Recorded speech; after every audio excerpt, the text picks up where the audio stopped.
80 ans après Auschwitz, ne jamais oublier. Le 27 janvier 1945, il y a 80 ans, l'armée soviétique pénétrait dans le camp d'Auschwitz-Birkenau.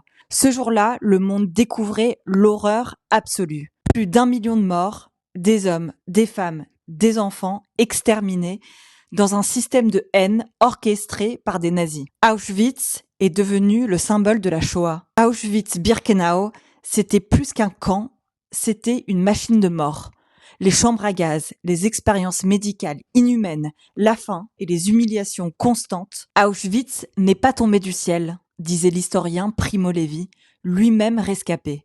Ce camp était le point culminant d'un système bâti sur l'antisémitisme, le racisme et la déshumanisation. En tout, 6 millions de juifs ont péri pendant la Shoah, ainsi que des Roms, des handicapés, des homosexuels et des opposants politiques. Parmi les 7000 survivants libérés ce jour-là, leurs témoignages ont permis de raconter l'indicible, comme celui d'Elie Wiesel, écrivain et prix Nobel de la paix. Le silence du monde face à ces crimes était insoutenable.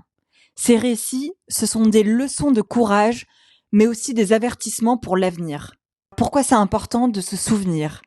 Parce que l'histoire montre que l'oubli est un terreau pour la haine. Aujourd'hui encore, des discours de négation et de haine tentent de minimiser ou de déformer la vérité.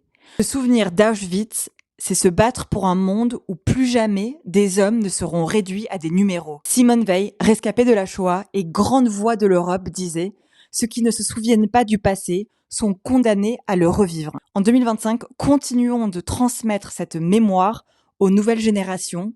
La mémoire est une arme, ne l'oublions jamais.